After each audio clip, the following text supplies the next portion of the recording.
Kemana lagi aku mencari rusa?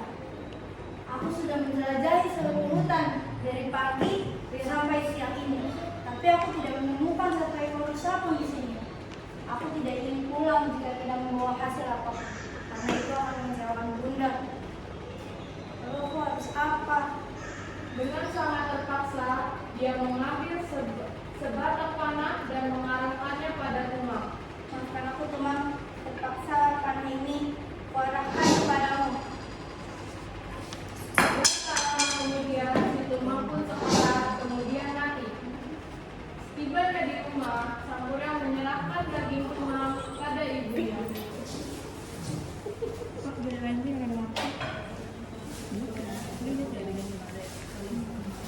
Bunda, ini daging rusa dan apa makan.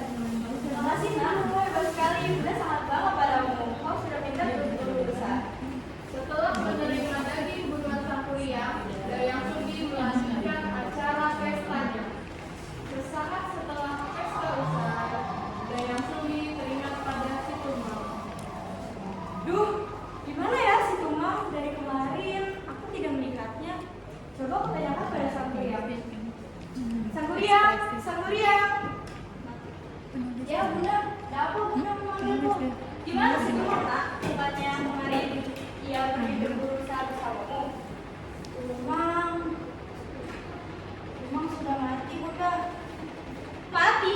Siapa yang membunuhnya?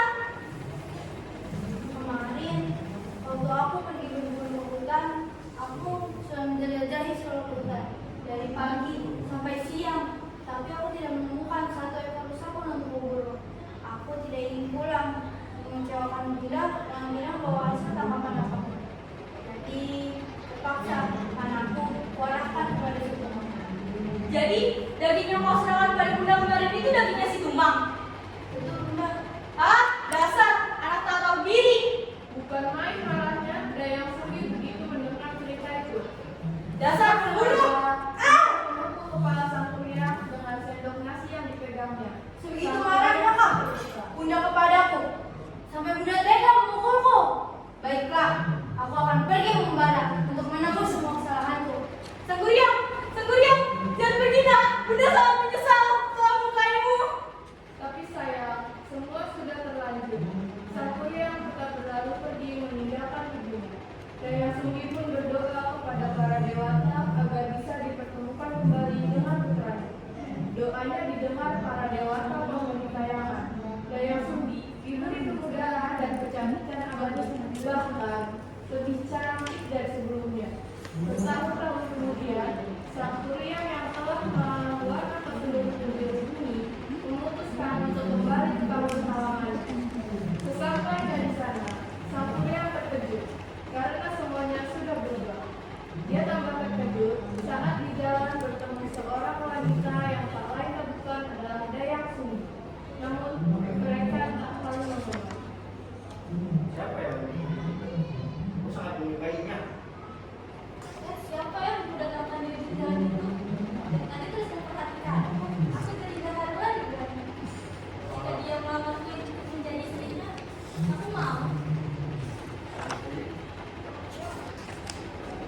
Hai, namamu siapa? Aku udah yang sembuh. Aku sangat menyukaimu. Apa kamu menyukai aku? Ya, tentu saja aku bersedia. Aku bersedia menjadi istrimu. Pada suatu hari, sang kuryang minta pamit untuk berburu. Dia minta tolong Dayang Sumbi untuk merapikan ikat kepalanya. Bunda, aku ingin berburu. Tolong rapikan ikat kepala ini. Ya, Anda.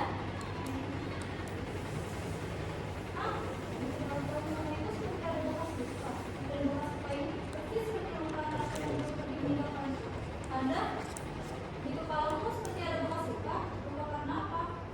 Luka ini dulu ibu ibuku dan aku pergi meninggalkan kampungku. Jadi dia aku sampai yang meninggalkanku. Sekarang dia ingin menikahiku. Aku harus cari cara supaya menikahiku. Oke, terima kasih Dinda. Aku pergi dulu ya. Hati-hati. Dayang Sumbi menjadi bingung. Bu, gimana ya supaya aku mendapatkan rencana aku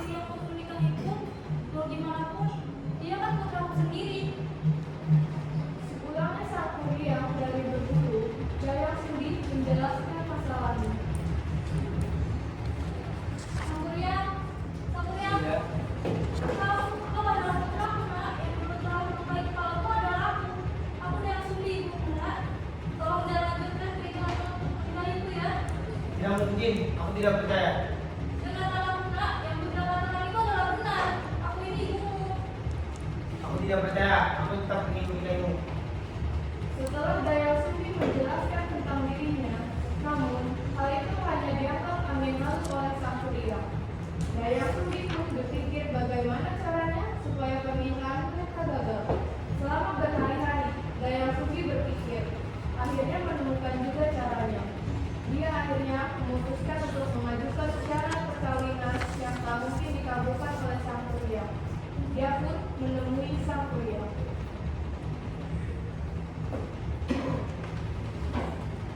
Hai calon suamiku, apakah kau ingin tetap menikahi aku? Aku ingin tetap menikahimu. Aku sangat mencintaimu. Tapi aku akan memberikan dua syarat. Apa syaratnya? Yang satu, kamu harus membuatkan bendungan untuk membatasi bendungan Citarum. Dan yang kedua, kau harus membuatkan kapal untuk menyeberangi. Oke, siap. Akan dilaksanakan.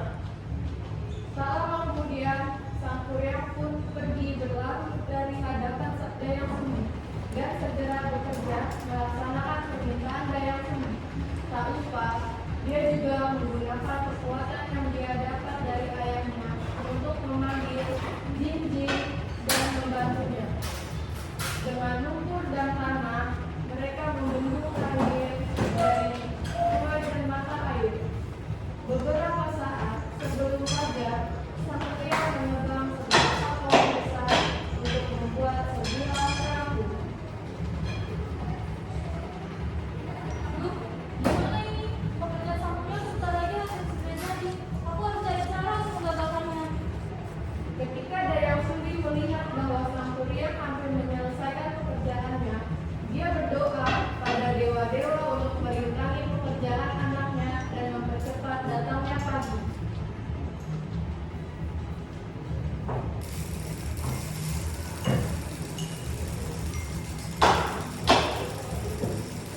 Ibu-ibu, bangun! Bangun! Hari sudah menjelang pagi, bangun! Setelah membangunkan warga, kemudian meminta bantuan masyarakat sekitar agar membelah kain sutra berwarna merah di sebelah timur dan membangunkan ayam-ayam jago supaya berkokok. Suasana malam pun berubah menjadi suasana fajar. Ya seperti biasanya. Sudah mulai pagi hari ini. Ini pasti kekuatan yang sulit.